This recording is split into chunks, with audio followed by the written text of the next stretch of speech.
En France, c'est d'abord dans les rayons des hypermarchés que Coca-Cola veut être disponible. C'est là que la marque peut toucher un maximum de consommateurs en un minimum de temps. Alors elle y envoie ses troupes, en masse, 700 commerciaux dans tout le pays.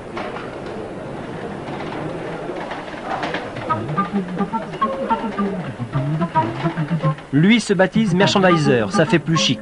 2 fois par jour, il se rend au rayon boissons de l'hypermarché de Melun, l'un des 17 magasins dont il a la charge. Donc là, tous les produits de ma compagnie qui ne sont pas à leur bon emplacement, on les prend pour bien les poser à leur emplacement. Et là, mon premier travail primordial est de bien vérifier l'approvisionnement des produits et de faire action sur le linéaire et sur les produits s'il y a des ruptures constatées. Là, on peut s'apercevoir qu'une rupture va apparaître dans quelques minutes sur ce produit-là. Donc là, mon premier travail et la première chose que je dois faire là tout de suite, c'est d'approvisionner ce linéaire pour qu'il soit toujours accessible à la clientèle. C'est-à-dire, un client vient, il doit avoir son produit tout de suite quand il le désire.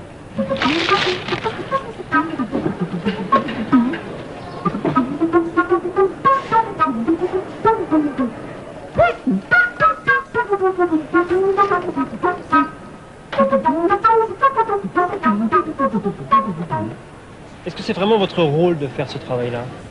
C'est mon rôle comme tout commercial qui va dans un magasin et qui ne voit pas son produit dans l'espace de vente, demande pourquoi son produit n'est pas là et son produit ici il est en réserve, et bien il recharge parce que le produit il se vend dans le magasin, il ne se vend pas en réserve. Tout simplement.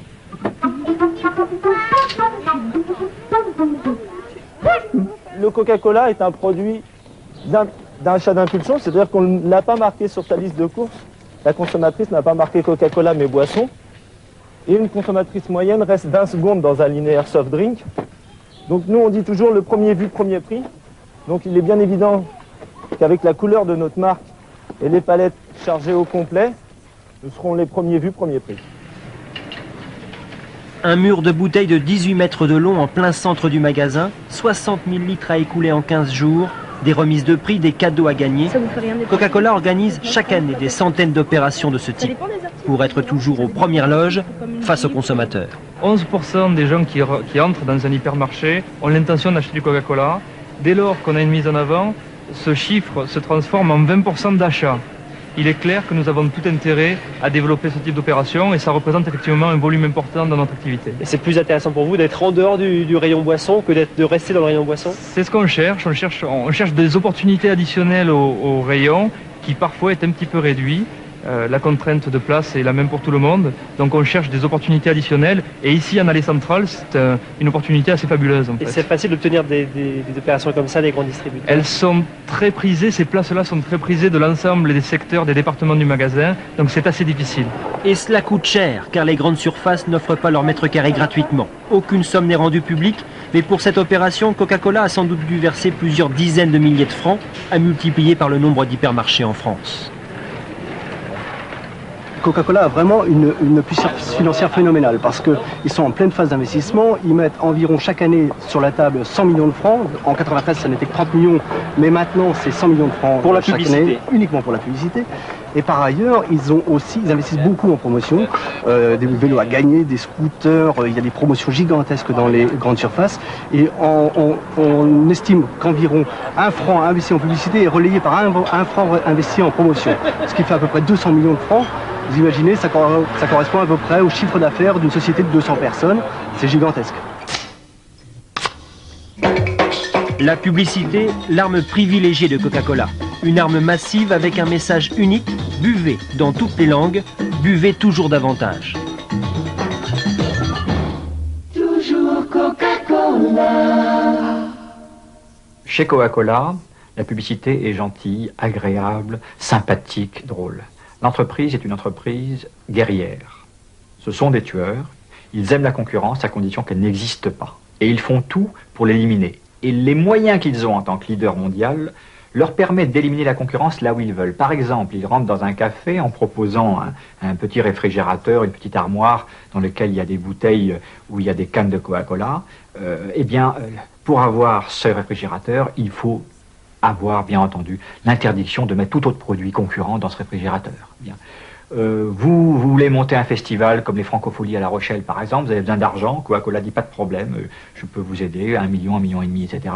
Mais il y a des conditions à ça, bien entendu, c'est d'avoir une espèce de leadership local au niveau de la publicité et qu'on n'arrive pas à avoir des parasols de marques concurrentes, etc. En 1989, Atlanta rachète à Pernod Ricard la concession de Coca-Cola en France qu'elle lui avait confiée après la guerre. Coût 1 milliard de francs. Motif ? Pernod Ricard ne ferait pas les efforts nécessaires pour vendre Coca-Cola, d'autant que le français exploite aussi une marque concurrente, Orangina. Insupportable pour les Américains. Désormais, ils produiront et distribueront eux-mêmes leurs petites boîtes rouges. Résultat, la consommation moyenne par habitant et par an est passée en France depuis 1989 de 7 à 17 litres. Même si nous sommes loin derrière les Allemands, 45 litres, ou les Américains, 80 litres, le Coca-Cola devrait cette année devenir la boisson la plus vendue en France, devant l'eau-déviant.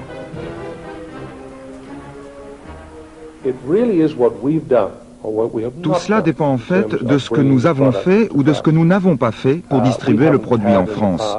Nous n'avions pas, par le passé, un produit disponible partout et le prix était aussi trop élevé. C'est ce que nous avons changé. Je ne pense pas que le consommateur français soit différent.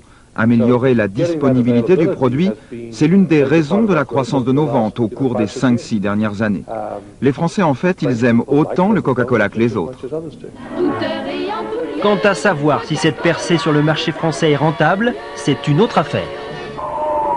Coca-Cola désaltère le mieux.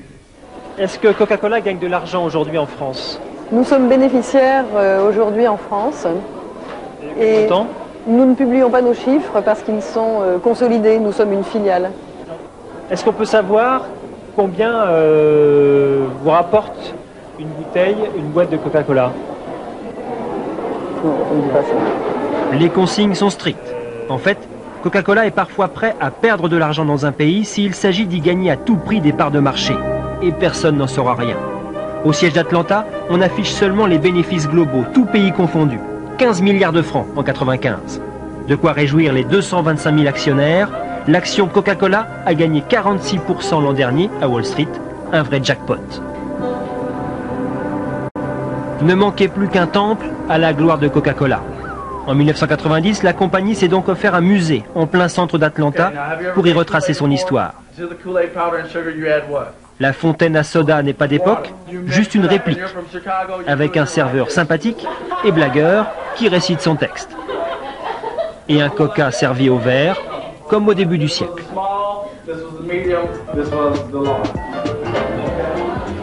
Une chaîne d'embouteillage, elle aussi factice, pour évoquer l'envers du décor.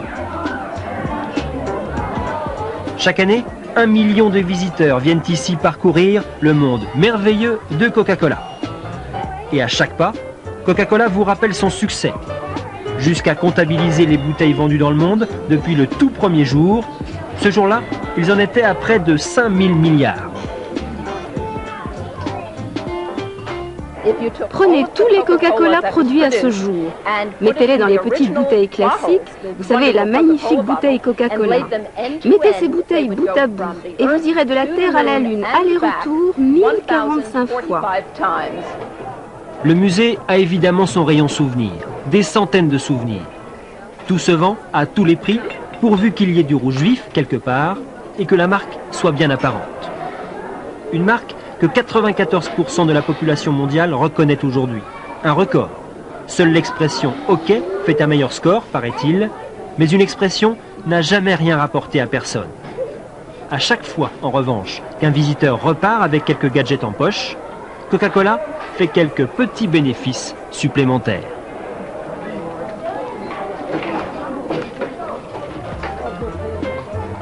Mais si le visiteur a payé 20 francs son ticket d'entrée, c'est d'abord pour déguster.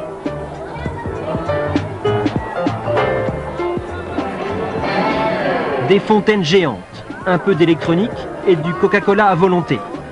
Toute la gamme est disponible pour que chacun trouve son bonheur dans le gobelet de son choix. Mais qu'on ne s'y trompe pas, si le lieu se donne des airs de parc d'attractions, Coca-Cola dispose surtout d'un magnifique support publicitaire qui, en plus, lui rapporte de l'argent. Exceptionnel.